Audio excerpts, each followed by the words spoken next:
आबकारी विभाग ने शहर में अवैध शराब के अड्डों पर छापा मारकर 5 महिलाओं को गिरफ्तार कर उनके कब्जे से 600 क्वार्टर देशी शराब जब्त की।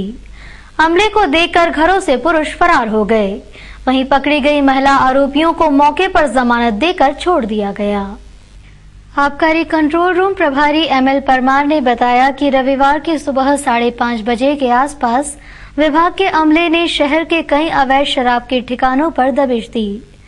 इस कार्रवाई में पूजा पति संदीप, नेहा पति लाखन, चिंतामणि पति सुरेंद्र, ज्योति पति रूपेश व्यास और अलका पति अशोक को धर दबोचा और इनके पास से 600 क्वार्टर देशी शराब बरामद की गई। पकड़ी गई महिला आरोपियों को मौके पर ही जमानत लेकर छोड़ दिया गया। दबिश के दौरान घरों से पुरुष फरार हो गए। ये कार्रवाई निरंतर जारी रहेगी। हमारा उद्देश्य यह है कि लोग अवैध अड्डों से शराब न पिए। वो उन्हें पीना है तो दुकान जो वैध साक्षी शराब दुकान है वहाँ से शराब लेके वहाँ पी सकते हैं। तो जो अभी प्रकरण कायम हुए हैं विभाग द्वारा, मैं उनको आपको बता देता हूँ। 8 प्रकरण कायम हुए हैं। अगर डिटेल आप चाहें तो मैं आपको बता दूंगा कि 500-600 पाव की जब्ती हमारे पास अभी है। तो इतनी जब्ती हम कर सकते हैं। जेल रोड स्थित एक इलेक्ट्रॉनिक की दुकान को अपना निशाना बनाते हुए चोर गले में रखे 1,10,000 रुपए लेकर चंपत हो गए। MG रोड पुलिस ने मामला दर्ज किया है। MG रोड थाने में पदस्थ SI ने बताया कि जेल रोड पर लाइट किंग नामक इलेक्ट्रिक की दुकान है। इसके मालिक मनीष चावला ने रिपोर्ट दर्ज करवाई है कि बीती रात चोरों ने दुकान के पीछे लगे AC को निकालकर जमीन पर रखा और वहां से दुकान के अंदर घुस गए और दुकान के गले में रखे 1,10,000 रुपए नकद लेकर चंपत हो गए। पुलिस ने शिकायत दर्ज कर चोरों की तलाश शुरू कर दी। इधर देखते हैं, सामने देखो, सामने दुकान में AC लगा है। हाँ, इसके लगभग ढूंढ के और अंदर घुस के ड्रॉज में कुछ पैसे रखे थे, चुरा के देखे। कितने पैसे रखे थे? लगभग 1,15,000 1 लाख रुपए दुकान है। वहीं दुकान संचालक मनीष ने कहा, दिया है तो ऐसा कोई अंदर का ही आदमी था क्या? आपको कर्मचारी? अभी कुछ भी नहीं मालूम भैया, हमको कैसे मालूम पड़े? अभी किस चीज़ की शॉप है आपकी? ये इलेक्ट्रिकल प्रोडक्ट्स की। कोई नौकर पे शंका जताई जा रही है? अभी कुछ नहीं, अभी नहीं मालूम। केस के अलावा और कुछ सामान? कुछ भी नहीं, सिर्फ कैश गई। रेंजर की हत्या के मुख्य षड्यंत्रकर्ता वकील को अब तुकोगंज पुलिस भी हिरासत में लेगी। आरोपी वकील की प्रताड़ना से दुखी होकर 1 बरस पहले एक प्रॉपर्टी व्यवसायी ने आत्महत्या कर ली थी। पुलिस को वकील की तभी से तलाश थी, लेकिन वो पुलिस के चंगुल से लगातार बच रहा था।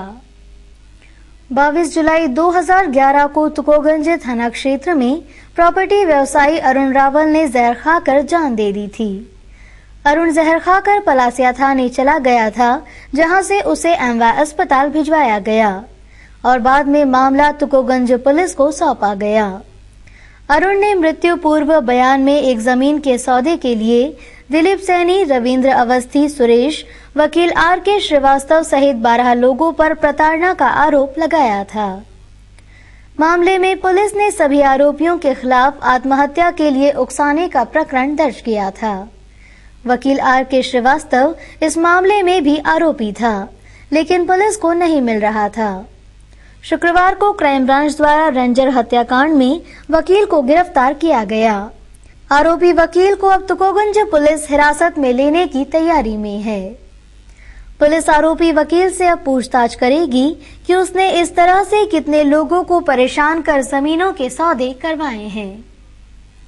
राजकुमार सब्जी मंडी में व्यापारियों ने डीजल के दामों में वृद्धि और रसोई गैस की सीमा तय किए जाने के विरोध में डमी प्रधानमंत्री से सब्जियां बिकवाई और उन पर टमाटरें और चप्पलें चलाई गई। वहीं कृष्णपुरा छतरी पर स्वदेशी जागरण मंच के कार्यकर्ताओं ने उनका पुतला फूका। डीजल के दामों में वृद्धि करने के साथ ही केंद्र की UPA सरकार ने रसोई गैस सिलेंडर की सीमा तय कर पूरे देश को अपना विरोधी बना लिया है।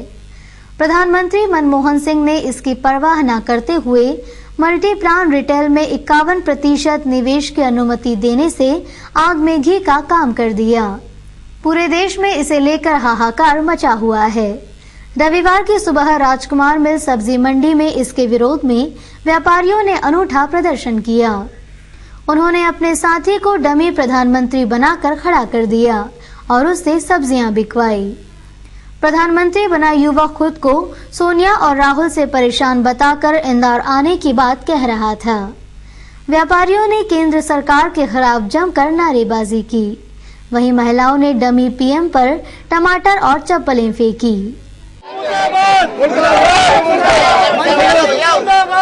मैंने नहीं करा, माफ करना। अरे कांग्रेस तेरी तानाशाही नहीं चलेगी, नहीं चलेगी। कांग्रेस तेरी तानाशाही नहीं चलेगी, नहीं चलेगी। सोनिया तेरी तानाशाही नहीं चलेगी, नहीं चलेगी। मनमोहन सिंह मुर्दाबाद, मुर्दाबाद, मुर्दाबाद। कांग्रेस तेरी तानाशाही।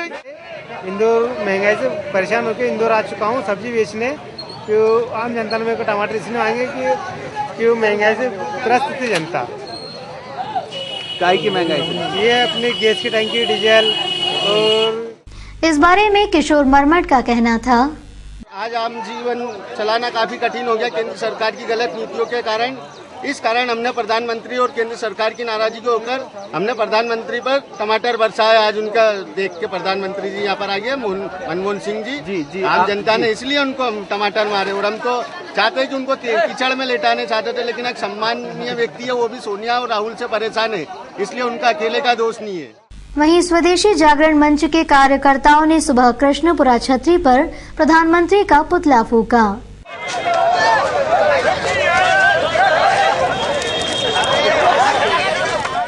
इनका कहना था कि सरकार को मल्टीप्लान रिटेल में 51% निवेश की अनुमति नहीं देना थी। इससे स्थानीय व्यापारियों का काफी नुकसान हो जाएगा। उन्होंने इस बारे में कहा, एफडीआई के विरोध में आज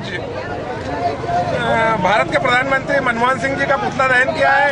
और अगर एफडीआई वापस नहीं ली जाती है तो हम इस आंदोलन को सतत चलाएंगे। और इसी तारतम्य में कल हमने गांधी प्रतिमा पे गांधी जी को ज्ञापन देने का निर्णय लिया है कि भाजपा के परिवहन प्रकोष्ठ द्वारा डीजल के बड़े दामों का अनोखे तरीके से विरोध किया गया। कार्यकर्ताओं ने विरोध स्वरूप केंद्र सरकार की शव यात्रा निकालकर केंद्र सरकार के खिलाफ जमकर नारेबाजी की। केंद्र सरकार द्वारा डीजल के दामों में की गई 5 रुपए की वृद्धि ने ट्रांसपोर्ट व्यवसाय की कमर तोड़ दी है। भाड़ा अगर नहीं बढ़ता है तो ट्रांसपोर्टर अपने व्यवसाय को सुचारू रूप से चला भी नहीं पाएंगे। और अगर भाड़ा बढ़ाते हैं तो इसका सीधा असर आम जनता पर महंगाई के रूप में पड़ेगा। 2 दिनों से इसी मुद्दे को लेकर शहर भर में प्रदर्शनों का दौर जारी है। शनिवार शाम भाजपा के परिवहन प्रकोष्ठ द्वारा डीजल के बढ़े हुए दामों के खिलाफ प्रदर्शन कर बढ़ी हुई कीमतें वापस लेने की मांग की गई। कार्यकर्ताओं ने विरोध स्वरूप भाजपा कार्यालय से चिड़ियाघर तक केंद्र सरकार की शव यात्रा निकाली।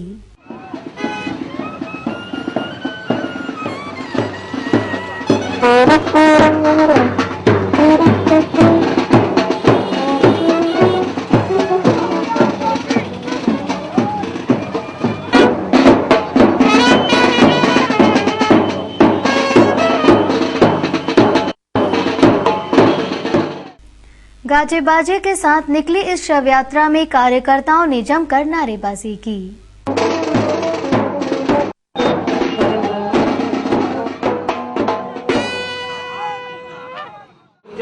डीजल तेल में वृद्धि करा है, इसके लिए हमने अर्जी निकाली है और इनको बोला है कि ये सब वृद्धि वापस लो। अगर वापस मूल्य वृद्धि नहीं लेते तो आगे आपकी क्या रणनीति रहेगी? आगे हम और आंदोलन करते रहेंगे, लेकिन ये जो आम जनता भी हमारे साथ है वो भी बहुत त्रस्त हो चुकी है इस चीज से, तो हम आगे भी आंदोलन करते रहेंगे। यातायात पुलिस द्वारा जीरो टॉलरेंस जोन में जंजीरवाला चौराहा, कोठारी मार्केट और एमटीएच कंपाउंड क्षेत्र घोषित करने के बाद पुलिस ने नियम तोड़ने वाले वाहन चालकों को 440 का झटका दिया।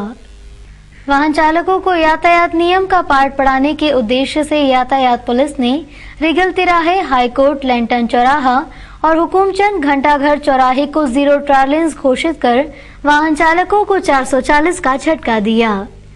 रविवार से जंजीरवाला चौराहा, कोठारी मार्केट और एमटीएच कंपाउंड को जीरो टॉलरेंस जोन घोषित किया गया।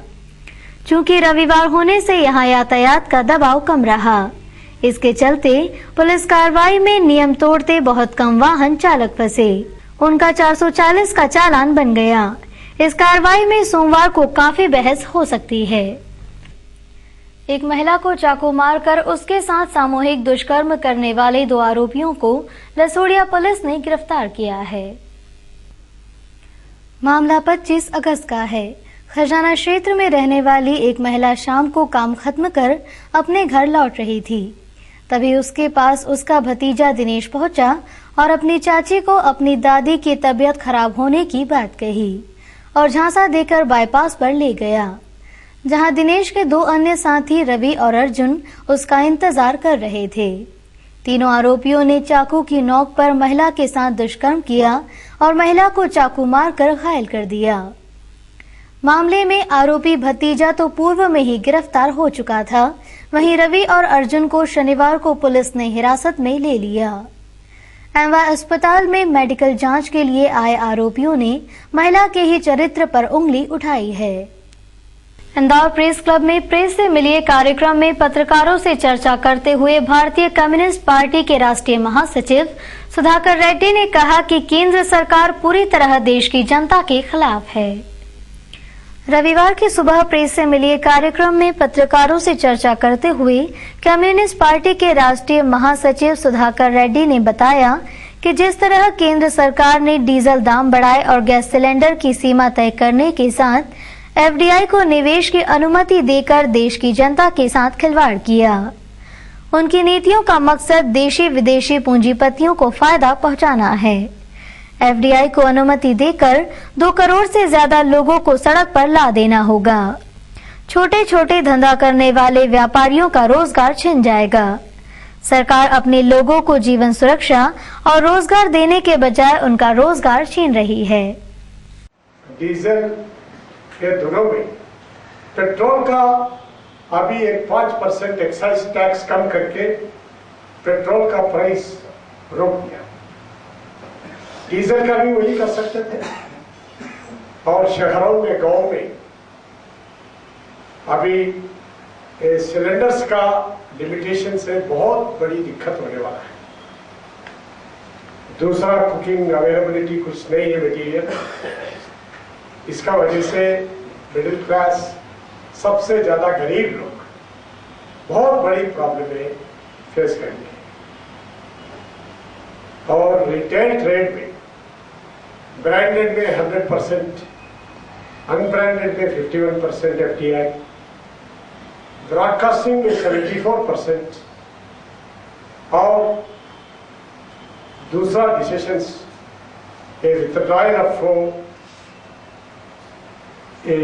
पब्लिक सेक्टर इंडस्ट्रीज में डिसइन्वेस्टमेंट करना, ये कोई भी देश का लोगों का हित में नहीं है। ये सिर्फ कॉर्पोरेट्स का, मल्टीनेशनल कंपनीज का सपोर्ट में वो लोगों को संतुष्ट करने के लिए सरकार ये डिसीजन ली है।